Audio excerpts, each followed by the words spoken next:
오늘은 신명기 10장을 통해서 회복된 하나님의 언약, 이런 제목으로 함께 은혜 나누도록 하겠습니다. 하나님의 언약이 파기가 됐었어요. 파기가 된 이야기를 우리 지난 장에서 했었어요. 기억이 나십니까? 왜 파기가 됐었죠? 하나님과 이스라엘 백성들이 계약을 했었어요. 십계명을 하나님께서 다 모아놓고 총회날에 다 모아놓고 십계명을 하나님께서 다 들을 수 있게끔 이야기하시면서 언약식을 했어요. 그런데 그리고 모세가 시내산에 올라가서 하나님께서 주시는 십계명, 돌판에 새긴 십계명을 받아들고 내려왔어요. 내려왔더니 그때 이스라엘 백성들은 그 40일 기간 동안 모세가 하나님을 만나려고 40일 금식 기도하면서 하나님을 만났는데, 돌판을 받았는데, 그 기간 동안에 뭘 하고 있었어요? 우상을 숭배하고 있었어요. 그래서 송아지를 만들어서 금 형상으로 만들어 놓고 우상을 섬기고 있었어요. 그래서 돌판을 들고 오던 모세가 그 돌판을 던져서 돌판이 깨지게 됐습니다. 그래서 그 돌판이 깨진 것은 뭐라고, 무슨 것을 나타낸다 그랬어요? 하나님과 이스라엘 백성 사이에 체결했던 계약이 파기되는. 왜? 하나님이 잘못했나요? 아니요. 이스라엘 백성들이 일방적으로 하나님을 섬기기로 하고 하나님 말씀 따르고 그랬는데 그걸 안 한 거죠. 그걸 깨버린 거죠. 그래서 사실상 실제적으로 언약이 이미 깨진 거예요. 우상을 섬기는데, 하나님 섬기기로 했다고 우상을 섬기는 게 깨진 거죠. 돌판 들고 내려오는데, 문서를 들고 내려오는데 그 사이에 벌써 나쁜 짓을 한 거예요. 배반한 거예요. 그래서 깨어졌는데, 그럼 그걸 회복해야 되잖아요. 그래서 모세가 회복하기 위해서 금식 기도를 했죠. 금식 기도를 하면서 하나님한테 용서를 구하고, 하나님께서 어쨌건 용서를 하셨어요. 그리고 용서를 하고 다시, 그러면 회복하고 다시 계약을 체결해야 될 거 아니에요? 그래서 그 이야기입니다. 오늘 이야기는. 그럼 1절을 한번 볼까요? 그때 여호와께서 내게 이르시기를 너는 처음과 같은 두 돌판을 다시 가지고 산에 올라 내게로 나오고 또 나무개 하나를 만들라. 그래서 이제 하나님이 그들을 용서하고 계약이 회복되는 이야기예요. 회복됐어요. 그러면 이제 회복됐다는 증표를 줘야 될 거 아니에요. 그 증표를 주기 위해서 모세를 다시 산으로 부릅니다. 또 증표를, 십계명을 받아, 계약서를 받아가라. 올라와라. 네, 계약서를 받아가는데 뭘 가지고 오느냐? 두 가지를 준비해 갖고 와라. 이렇게 얘기를 합니다. 두 가지가 뭘까요? 네, 돌판. 너가 던져서 깼던 돌판을 갖고 와라. 만들어 와라. 그런 돌판을 두 개를 들고 와라. 그 다음에 또 뭘 갖고 오라 그랬어요? 네, 돌판을, 그 계약서를 보관해야 할 담아놓을 궤가 필요하다는 거예요. 보관함. 그 보관함을, 나무궤를 만들어서 갖고 와라. 이렇게 했죠. 그래서 두 가지를 가지고 오라. 이렇게 얘기를 했습니다. 그래서 그 1절에 보면 만들어 오라 그랬더니 이제 2절에 내가 깨트린 처음 판에 쓴 말을 내가 그 판에 쓰리니 너는 그것을 그 궤에 넣으라 하시기로. 3절 내가 조각목으로 궤를 만들고 처음 것과 같은 돌판 둘을 다듬어 손에 들고 산에 오르매 여호와께서 그 총회 날에 산 위 불 가운데서 너희에게 이르신 십계명을 처음과 같이 그 판에 쓰시고 그것을 내게 주시기로. 그래서 십계명을, 그 돌을 갖다 드리니까 십계명을 처음처럼 하나님이 쓰셨다는 거죠. 십계명을 쓰시고 그 쓰셔서 줬어요. 모세가 받았어요. 그 다음 볼까요? 5절 내가 돌이켜 산에서 내려. 돌판을 받았으니까 가지고 이제 내려와야 되잖아요. 여호와께서 내게 명령하신 대로 그 판을 내가 만든 궤에 넣었더니 지금까지 있더라. 그래서 보관해서 지금 이게 설교를 하고 있는 이때까지 그 돌판이 어디 있어요? 언약궤 안에 있습니다. 그래서 언약서, 계약서, 언약서를 담은 거라. 그래서 언약궤인 거죠. 그래서 언약궤는 어떻게 생겼어요? 언약궤 안에는 뭐가 나중에 처음에는 이 십계명만 들었죠. 그 다음 나중에 뭐가 추가됐죠? 뭐가 추가됐을까요?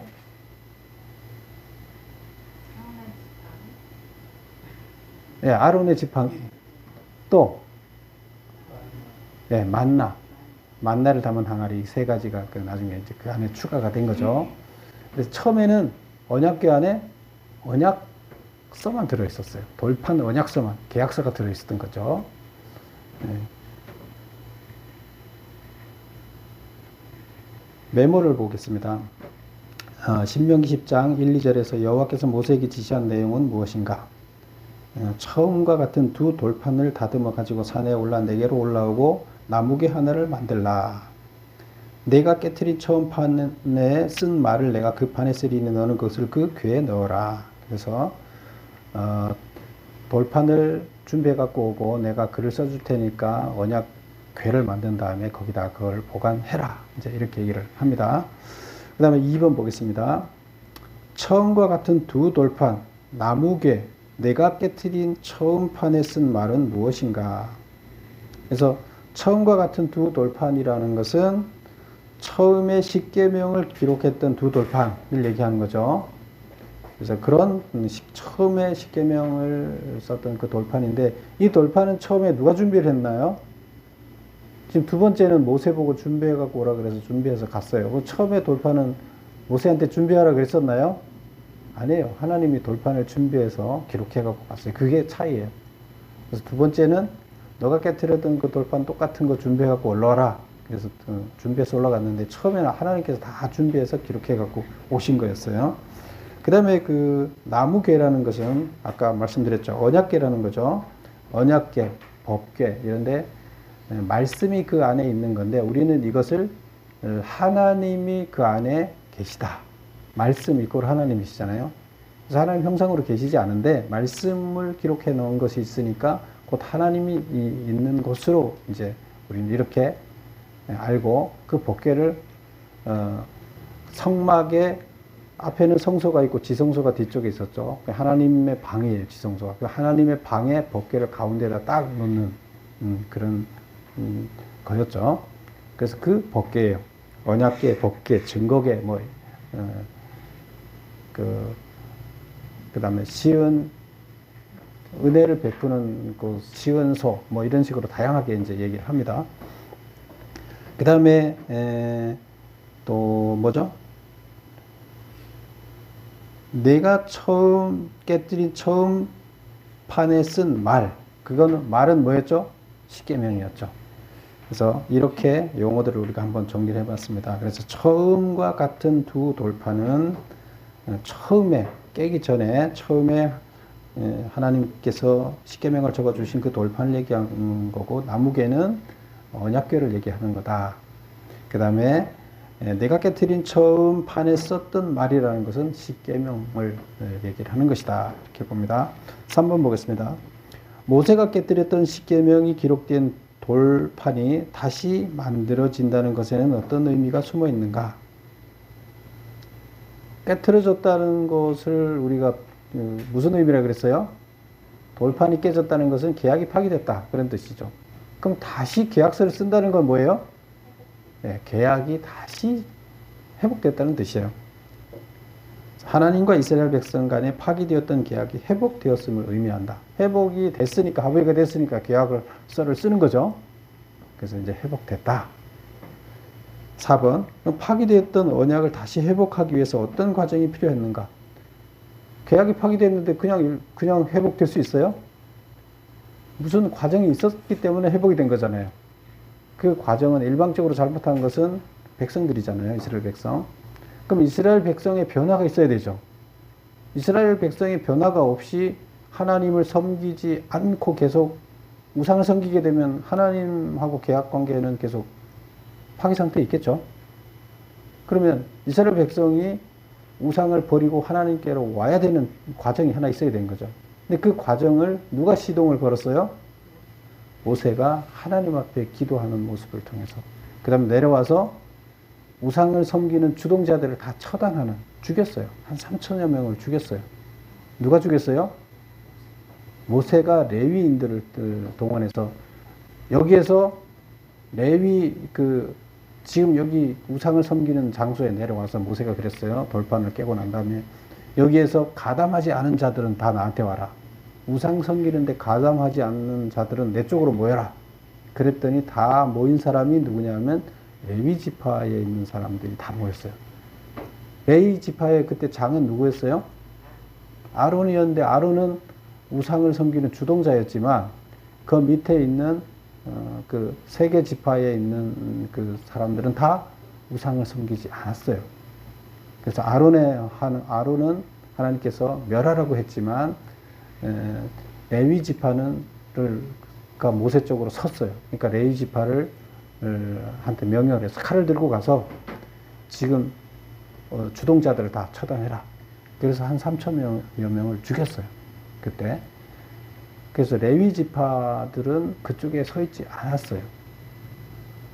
그리고 그들한테 뭐가 주어졌어요? 제사장직이 이제 계속 주어지게 됩니다. 그래서 파기되었던 언약이 다시 회복되기 위해서는 모세 중보 기도가 있었다. 모세 중보 기도를 통해서 백성들이 회개가 일어난 거예요.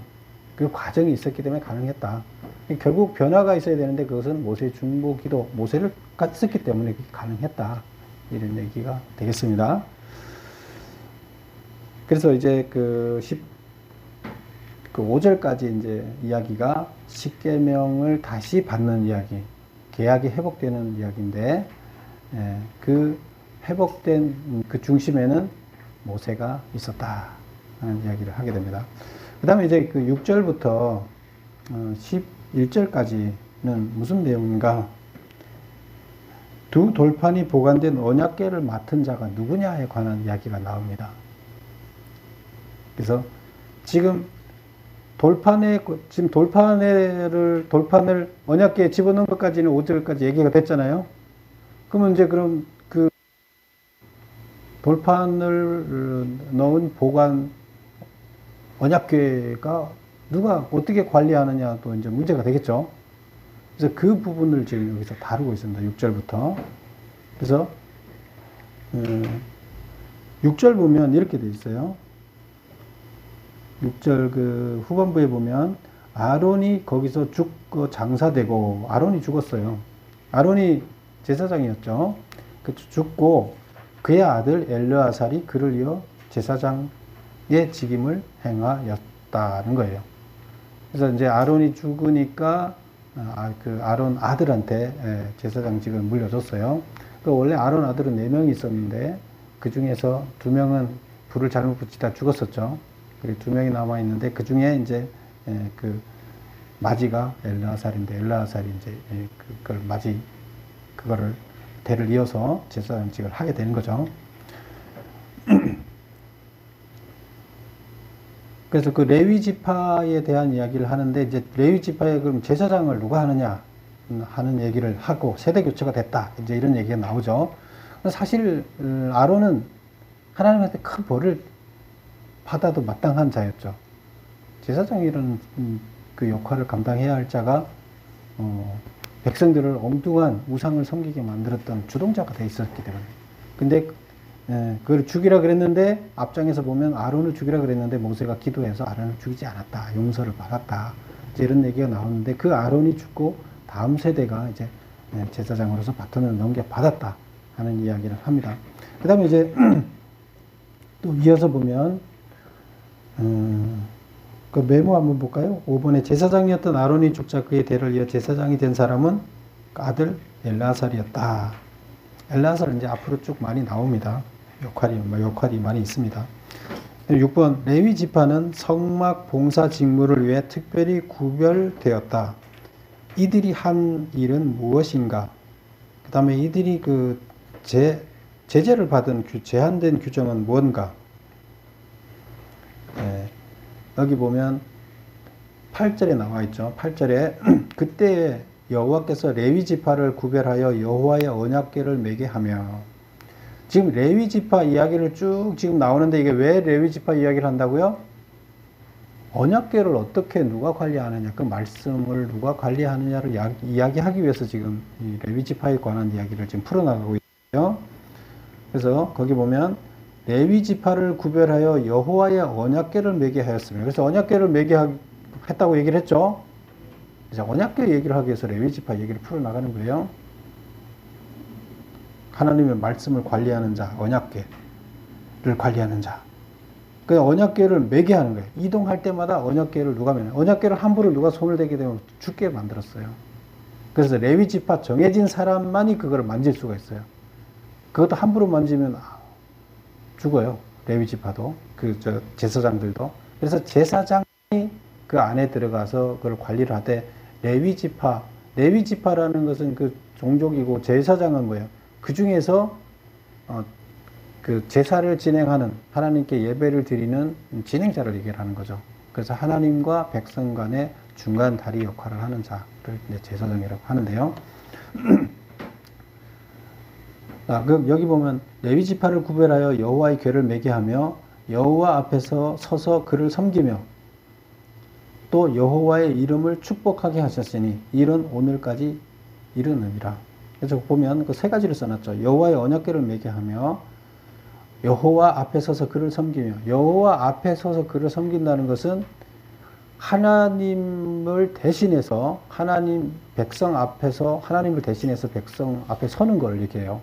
그럼 하나님이 무슨 메시지를 전할 때 이들을 통해서 한다는 얘기가 되는 거예요. 중요한 역할을 감당하는 거죠. 여호와 앞에 섰다는 얘기가 그 얘기예요. 그 다음에 보면 뭐예요? 여호와의 이름으로 축복하게 하셨으니, 백성들의 축복권을 누구한테 줬어요? 레위지파한테 준 거예요. 그리고 레위지파들이 축복을 해줘야 레위지파를 통해서 축복을 행하게 전달되게끔 하나님께서 한 거예요.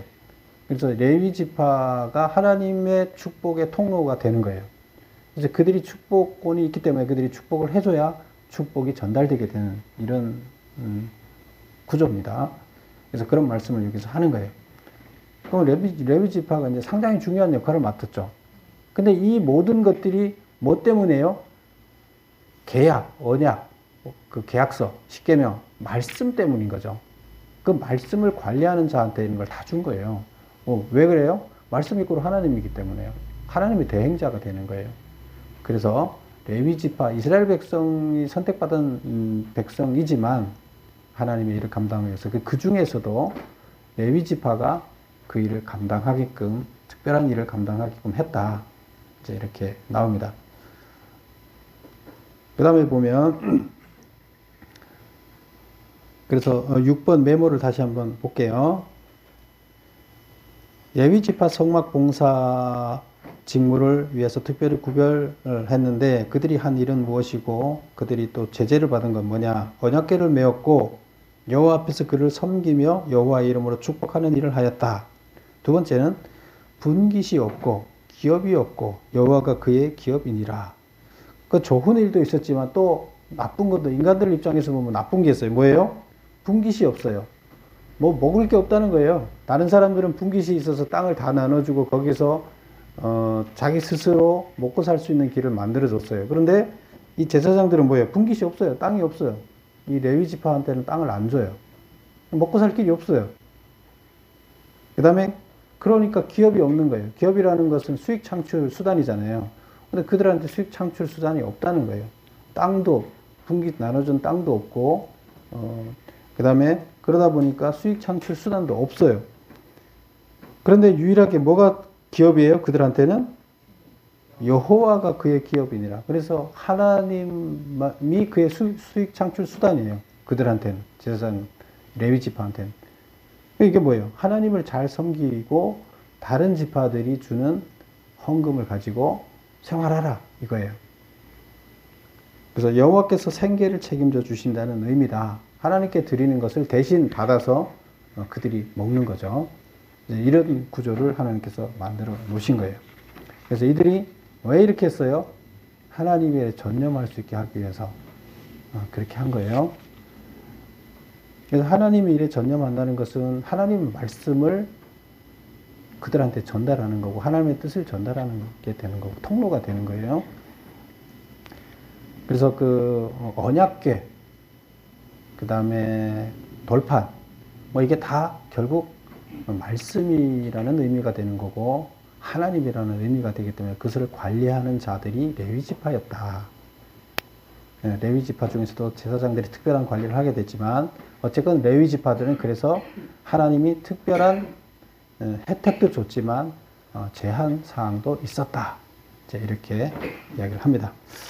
그 다음에 7번을 보겠습니다. 레위 사람들이 제사와 관련된 직무를 맡게 된 까닭은 이곳에서 레위 지파에 대하여 특별히 언급하는 이유는 1번 광야 시절에 이스라엘이 금송아지 앞에 절하는 반역 행위를 했을 때 레위 사람만이 하나님께 충성을 지켰기 때문이다. 아까 잠깐 말씀드렸죠. 그래서 레위 지파들한테 특별한 은혜를 베풀어서 그 일을 감당하게끔 했다. 그 다음에 두 번째 질문이 뭐죠?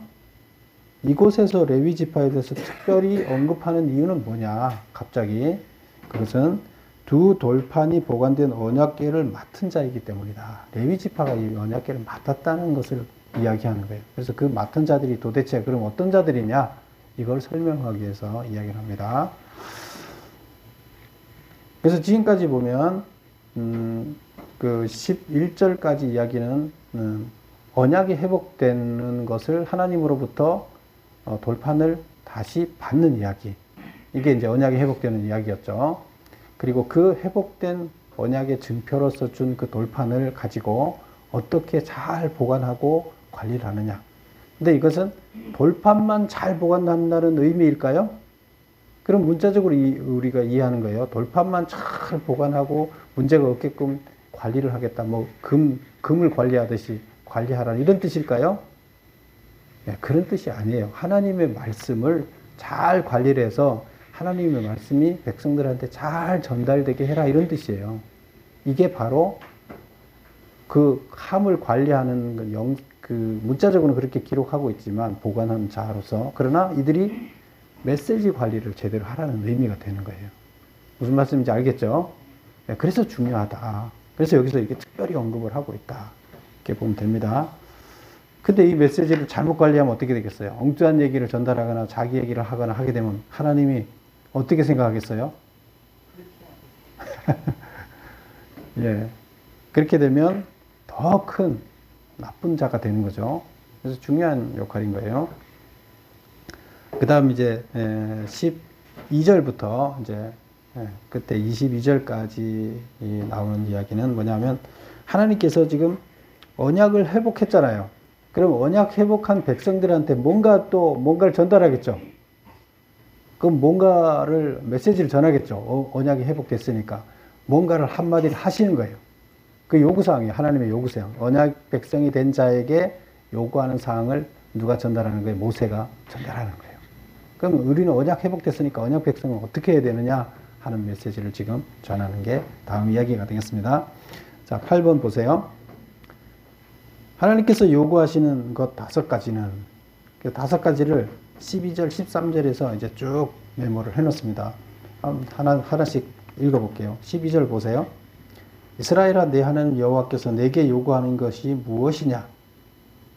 질문을 던져놓고 이제 자기가 설교 중에 질문을 던져요. 하나님이 너한테 언약이 회복된 백성한테 요구하시는 게 뭐냐? 그건 이거다, 이거 5가지를 이제 설명을 합니다. 첫 번째 보세요. 내게 요구하시는 것이 뭐냐? 곧 내 하나님 여호와를 경외하며 하나님을 경외하는 것이다. 경외가 뭐 하는 거예요? 하나님을 경외하는 게 뭐예요? 문자적으로 보면 두려워하는 거예요. 그렇죠? 근데 두려워하는 게 막 나를 어떻게 협박하거나 나를 위험에 처하게 해서 강한 힘을 가진 자에서 내가 두려워하는 그런 두려움인가요? 여기서는 그런 두려움을 하는 것이 아니에요. 너무나 존경하기 때문에 너무나 위험 있고 아주 올바르시기 때문에 한글도 오차가 없는 그런 분이시기 때문에 그리고 자비하신 분이기 때문에 완벽한 분이기 때문에 그 앞에서 부족한 우리가 그 앞에서 몸둘 바를 몰라 하는 것을 경외라고 얘기합니다. 뭐라고요? 부족한 자가 완벽한 자 앞에 가서 몸둘 바를 몰라 하는 것, 경외입니다. 그래서 하나님이 등장하게 되면, 완벽한 하나님께서 등장하게 되면 모든 자연, 모든 피조물들은 그 앞에서 자기도 모르게 떨 수밖에 없는 거예요. 사시나무 떨듯이 그냥 바람 불 때 나무 잎이 떨리듯이 우리는 떨릴 수밖에 없는 거예요. 그게 바로 경외예요. 근데 두려워서 경외하는 그런 거는 아니에요. 그런 것을 경외라고 한다. 그래서 하나님을 경외해라. 그 다음 두 번째, 그의 모든 도를 행하고, 그의 모든 도를 행하라는 것은 하나님이 우리한테 일러준 이렇게 살아라 한 그 도리를 실천해라, 이런 뜻이에요. 그 다음에 세 번째는 뭐예요? 그를 사랑하며, 그리고 하나님을 정말로 마음속으로 깊이 사랑을 해라는 거예요. 그 다음 마음을 다하고 뜻을 다하여 내 하나님 여호와를 섬기고, 섬기는 게 뭔지 알죠? 섬김을 받는 거하고 섬기는 거하고 틀리죠? 하나님을 섬기라는 거예요. 그러면 섬기려면 자기가 낮아져야 되겠죠? 섬김을 받는 게 아니라 자기가 섬기려면 하나님보다 낮은 자리에 있어야 돼요. 근데 하나님은 세상에서 가장 낮은 자리에 계세요. 근데 그 낮은 자리에 그 분을 섬기려면 어떻게 해야 돼요? 더 낮아져야 섬길 수가 있는 거죠. 내가 오늘 내 행복을 위하여 내게 명하는 여호와의 명령과 규례를 지킬 것이니라. 여호와의 명령과 규례를 지켜라. 그런데 그 여호와의 명령과 규례가 어떤 규례라는 거예요? 오늘 내 행복을 위하여 내게 명하는 규례라는 거예요. 그 규례가 하나님이 자기가 뭘 받기 위해서가 아니라 너희들을 행복하게 살도록 안내하기 위한 규례라는 거예요. 명령이라는 거예요. 그래서 그것을 지켜라. 그래서 이렇게 5가지를 쭉 나열합니다. 하나님께서 요구하시는 게 이거다. 결국 너희의 행복을 위해서 하나님께서는 이걸 다 지키라고 그러신다. 이제 이 얘기를 하시는 거예요. 그 다음 보겠습니다. 그 다음, 몇 번을 우리가 보는 거죠? 네, 8번 봤죠? 이제 9번 보겠습니다. 마음의 할례를 행하라는 것은 무슨 뜻인가? 마음의 할례를 행하라. 그래서 12절, 13절에서는 지금 하나님께서 우리한테 요구하는 것을 1차적으로 먼저 쭉 얘기를 했고요. 그 하나님의 규례를 잘 지켜 행하라. 이제 이런 뜻이고, 우리를 위해서. 그 다음에 이제 14절부터 16절까지 나오는 이야기의 결론은 뭐냐면, 마음의 할례를 행하고, 16절 보면 그렇게 너희는 마음의 할례를 행하고 다시는 목을 곧게 하지 말라. 마음의 할례를 행하라는 말이 나오는데요. 할례가 뭐죠? 할례. 할례는 원래 우리는 포경수술 이렇게 얘기를 하죠. 그래서 이스라엘 백성들은 하나님과 창세기에서 이제 그걸 하나님께서 명하셨어요. 양피 잘라서 하나님의 백성이라는 표시를 해라. 그 다음에 그 얘기는 결국 뭐냐면 하나님과 내가 피를 흘려서 하나님한테 서약을 하는 거예요. 무슨 서약을 하느냐? 나는 하나님 뜻대로 살도록 하겠습니다 하는 서약이에요. 그래서 하루에 우리가 소변을 몇 번 봐요? 여러 번 보잖아요. 볼 때마다 하나님을 생각하면서 내가 서약했던 걸 생각하면서 잊지 않게 하는 이런 거였어요. 그래서 그 하나님 앞에 이스라엘 백성들은 태어난 지 8일째 되는 날, 7일 지나고 일주일 지나고 8일째 되는 날에 할례를 행했어요. 하나님한테 기도드리고 할례를 행해서 하나님의 백성으로 서약식을 개인별로, 그래서 아이가 태어나면 남자아이들은 다 그렇게 했어요. 그게 이제 하나님께 서원하고 하나님께 드리는 거예요. 내 자신을 하나님께 드린다. 하나님 백성으로 드리는 그런 서약식이에요. 근데 여기서는 육체적인 할례를 얘기하지 않고 여기서는 뭐라고 얘기해요? 마음의 할례를 행해라 이렇게 얘기해요. 그럼 이게 뭔 말일까요? 그거는 이제 육체적인 할례 증표였어요. 그럼 이거는 마음의 할례는 뭐예요?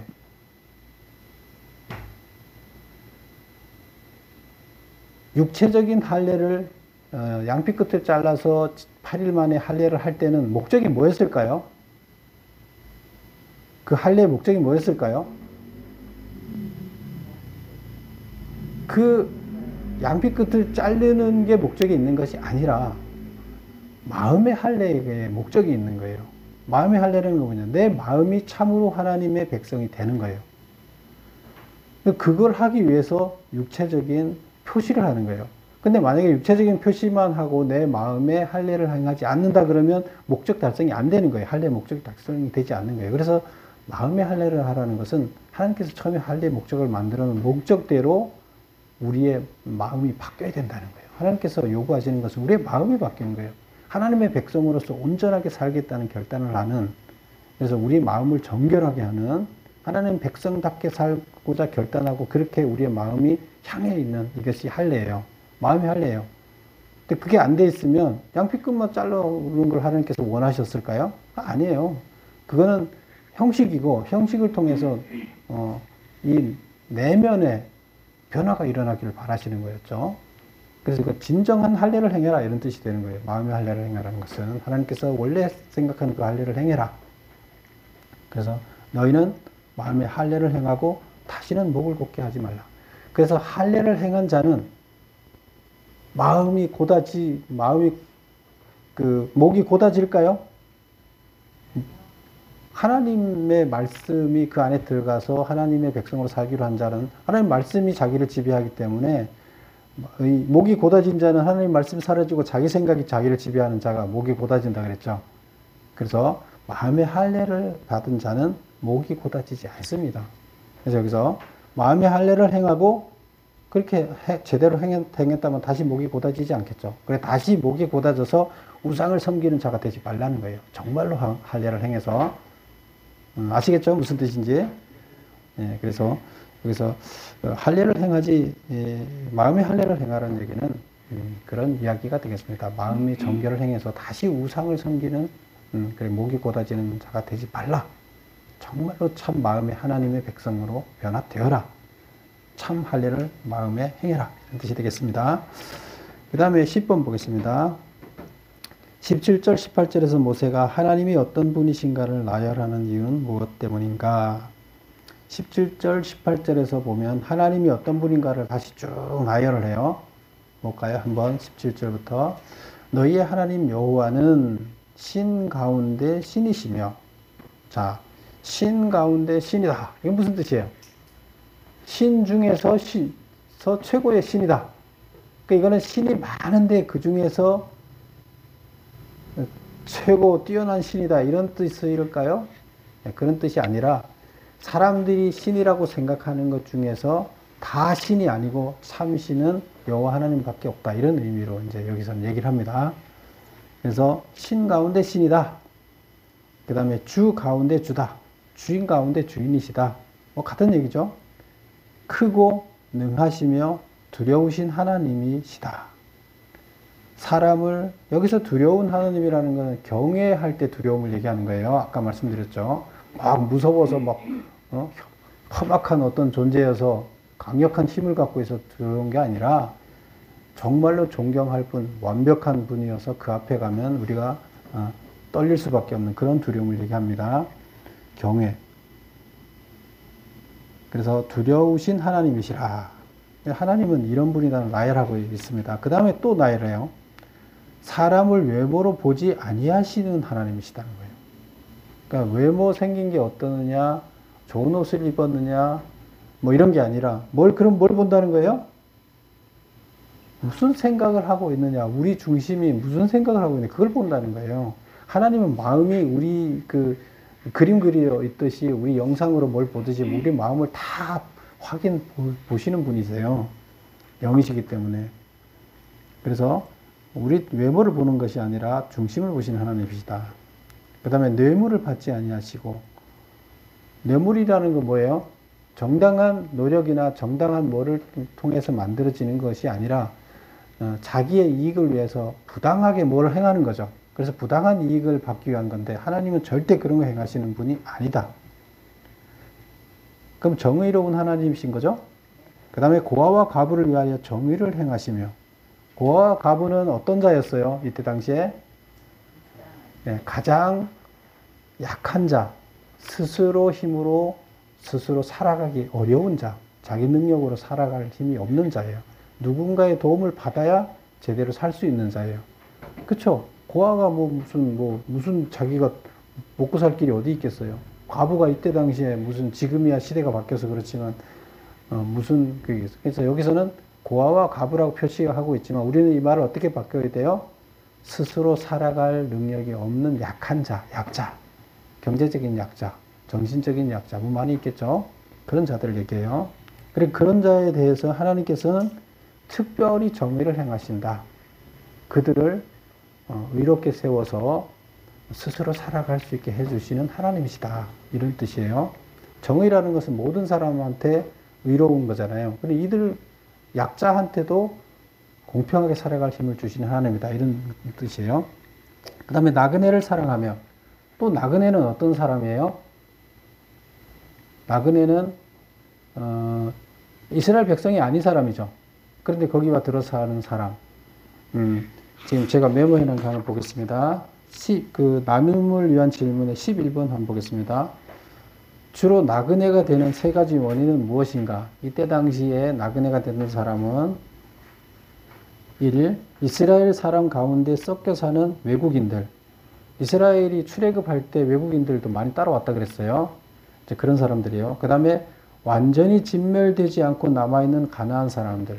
가나안 사람들 중에서 또 이스라엘 백성처럼 살고자 하나님을 믿고자 하는 사람들도 있었죠. 그 다음에 세 번째는 전쟁 포로들. 전쟁에서 이때 지고 나면 포로가 돼서 뭐 아무것도 없죠. 그러면 그래서 그런 사람들을 나그네라 이렇게 표시를 했어요. 스스로 살 길이 없는 자들이에요. 이때 당시에. 그래서 이거 다 마찬가지 얘기가 되는 거예요. 그래서 나그네, 고아, 과부, 스스로 살아갈 힘이 없는 약자 이렇게 이제 표시를 하면 돼요. 그래서 10번에 17, 18절에서 모세가 하나님이 어떤 분이신가를 나열하는 이유는 무엇 때문인가? 하나님의 성품을 이해하고 그분이 원하시는 것이 무엇인지를 이해한 후 그분의 뜻대로 살도록 하기 위해서다. 하나님이 이런 분이시면 우리가 이런 하나님을 믿는다 그러면 우리는 어떻게 해야 되겠어요? 그 하나님의 뜻대로 하나님의 뜻이 뭔지 하나님이 무슨 생각을 하는지를 우리는 먼저 이해하고 그대로 살아야 되겠죠. 그걸 얘기하자는 거예요. 하나님이 어떤 분이신가를 나열하는 것은. 그 다음 11번 보겠습니다. 이스라엘의 과거 나그네 역사에 대해 모세가 새삼 그 사실을 상기시키고 있는 이유는 어디서 그 얘기를 하고 있습니까? 네, 19절 너희는 나그네를 사랑하라. 전에 너희도 애굽 땅에서 나그네 되었음이라. 너희들도 나그네였다. 그 땅에서. 그렇죠? 그리고 하나님은 또 찬송이시고 눈으로 본 이같이 크고 두려운 일을 너를 위해서 행하신 분이시고 애굽에 내려간 네 조상들이 겨우 70인이 애굽에 내려갔었는데 지금 200만이 돼갖고 나왔다. 별같이 많은 숫자가 돼갖고 나왔다. 이렇게 축복한 하나님이시다. 이렇게 얘기를 하면서 너는 나그네였다는 것을 쭉 얘기를 합니다. 근데 지금은 자유인이 됐죠. 나그네가 아니죠. 주인이 돼 있죠. 하나님이 그렇게 해주신 거예요. 11번. 그러면 왜 이런 얘기를 하느냐? 11번에 1번. 백성들로 하여금 애굽에서 이방인으로 먼저 절실히 겪었던 서름을 통해 동일한 상황에 놓인 자들의 심정을 헤아리도록 하기 위해서다. 그렇죠? 먼저 겪어봤으니까 자기가 나그네 돼 봤으니까 약자가 돼 봤으니까 이 약자들을 다 알 수 있죠. 척 봐도 자기가 다 체험했던 거니까 그들 딱 만나기만 해도 아유 제가 무슨 아픔이 있는지 무슨 한이 맺혀 있는지 알겠죠. 그걸 알도록 하기 위해서다. 그 다음에 그들 역시 하나님께 큰 사랑의 빚을 진 자들임을 주지시켜 그 빚을 연약한 이웃들에게 갚도록 하기 위해서다. 결국 너희들도 그런 약자인데 하나님이 은혜를 베풀어줘서 너희들 이렇게 해줬지 않냐. 자유인으로 만들어줬고 주인으로 만들어줬지 않느냐. 그러면 너희들도 그 약자들 어떻게 해야 된다? 너희 보답해야 될 거 아니야. 너한테 베풀어준 하나님의 은혜를 너는 다른 사람한테 대신 갚으라는 거예요. 그게 하나님한테 갚는 거라는 겁니다.